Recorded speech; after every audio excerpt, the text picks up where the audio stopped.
दोस्तों, मेरे कुछ स्टूडेंट हैं जो बोर्ड एग्ज़ाम की तैयारी कर रहे हैं। उन्होंने मुझसे कहा, सर आप हमें कुछ टिप्स बताइए जिसे फॉलो करके हम एग्ज़ाम के लिए अच्छे से तैयारी कर सकें।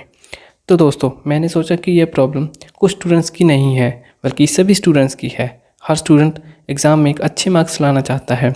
जो स्टूडेंट 90% मार्क्स लाता है वो 95% लाना चाहता है, और जो 80% लाता है वो 90% लाना चाहता है, और जो 60% मार्क्स लाता है वो 80% मार्क्स लाना चाहता है, और जिसे डर है कि वह फेल ना हो जाए वो पास होना चाहता है।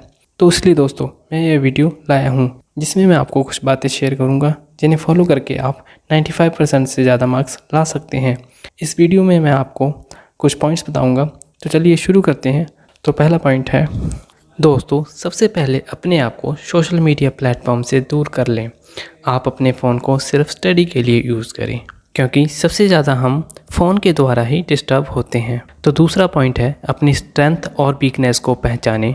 इसका मतलब है आपको पहचानना है कि आप किस सब्जेक्ट में अच्छे हैं और किस सब्जेक्ट में वीक हैं। जिस सब्जेक्ट में आप सबसे ज़्यादा वीक हैं उसे एक्स्ट्रा टाइम दें। तीसरा पॉइंट है, पढ़ने के लिए ऐसी जगह ढूंढें जहाँ पर आपको कोई डिस्टर्ब ना करे, और हमेशा उसी प्लेस पर बैठकर पढ़ें, क्योंकि जब हम रोज़ एक जगह पर बैठकर पढ़ेंगे तो हमें ज़्यादा प्रॉब्लम्स नहीं आएंगी, और रोज़ जब हम अलग अलग जगह बैठकर पढ़ेंगे तो हमें प्रॉब्लम्स आएंगी। चौथा पॉइंट है, अगर आप किसी कोचिंग में पढ़ रहे हैं तो एग्ज़ाम से एक मंथ पहले आपको कोचिंग छोड़ देनी चाहिए और सेल्फ स्टडी करनी चाहिए।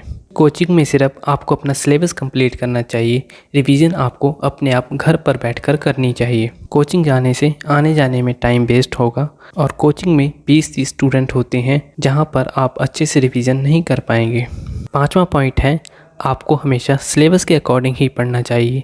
आउट ऑफ सिलेबस कभी नहीं पढ़ना चाहिए, क्योंकि इससे सिर्फ आपका टाइम वेस्ट होगा। दोस्तों, हम एग्ज़ाम से पहले सब कुछ याद नहीं रख सकते हैं, इसलिए हमें एग्ज़ाम से 1-2 दिन पहले दोबारा से रिवीजन करना पड़ता है। और दोस्तों, 1-2 दिन में सब कुछ रिवाइज नहीं हो पाता है, इसलिए हमें हमेशा सिलेबस के अकॉर्डिंग ही पढ़ना चाहिए। और पढ़ते समय हमेशा हमें इंपॉर्टेंट पॉइंट्स नोट करने चाहिए, यानी इंपॉर्टेंट क्वेश्चन नोट करने चाहिए, जिससे आपको रिवाइज करने में आसानी होगी।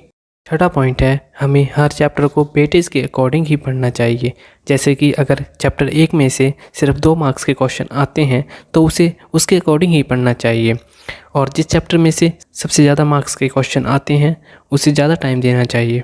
सातवां पॉइंट है, हमें इम्पॉर्टेंट चैप्टर सबसे पहले पढ़ना चाहिए।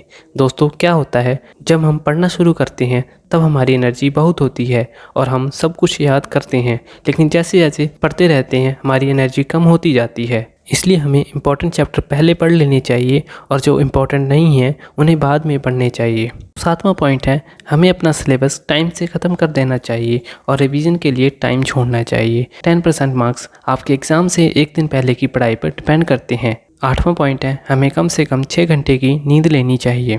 दोस्तों, क्या होता है कि हम एग्ज़ाम के टाइम में कम सोते हैं, जिससे हमारी तबीयत ख़राब हो जाती है और हम अपने एग्ज़ाम में अच्छा नहीं कर पाते हैं। दोस्तों, हमें सब कुछ आता है लेकिन फिर भी हम एग्ज़ाम में सही से नहीं लिख पाते। इसकी वजह यही होती है कि हम अच्छे से नहीं सो पाते हैं। इसलिए दोस्तों, हमें अपनी सेहत का भी अच्छे से ध्यान रखना चाहिए। हमें अच्छे से भोजन भी करना चाहिए। दोस्तों, 9वां पॉइंट है, हमें कम से कम रोज़ 8 घंटे पढ़ना चाहिए। दोस्तों, 10वां पॉइंट है, आपको previous year question paper solve करते रहने चाहिए, जिससे आपके लिखने की कैपेबिलिटी और आपकी टाइम मैनेजमेंट की एबिलिटी भी बढ़ेगी। इसका एक फ़ायदा यह भी है, एग्ज़ाम में 50% से ज़्यादा क्वेश्चन रिपीट होते हैं, और जब आप previous year question paper solve करते रहेंगे तो इससे आपकी प्रिपरेशन अच्छी हो जाएगी। दोस्तों, आज के टाइम में सिर्फ हार्डवर्क से ही काम नहीं चलता है, हमें हार्डवर्क के साथ साथ स्मार्ट वर्क भी करना होता है, तभी हम आगे निकल सकते हैं। दोस्तों, हम बिना स्ट्रैटेजी के इतनी भी हार्डवर्क करेंगे हम एग्ज़ाम में अच्छे मार्क्स नहीं ला सकते हैं। दोस्तों, आपने देखा होगा कि कोई स्टूडेंट्स कम पढ़कर भी अच्छे मार्क्स ले आता है, और कोई स्टूडेंट्स इतना पढ़ता है फिर भी अच्छे मार्क्स नहीं ला पाता है। तो दोस्तों, ये थे 10 पॉइंट जिन्हें फॉलो करके आप बोर्ड एग्ज़ाम में अच्छे मार्क्स ला सकेंगे। तो दोस्तों, आपको इस वीडियो से कुछ सीखने को मिला हो तो प्लीज़ इस वीडियो को लाइक करें, और अगर आप हमारे चैनल पर पहली बार आए हैं तो प्लीज़ हमारे चैनल को सब्सक्राइब करें।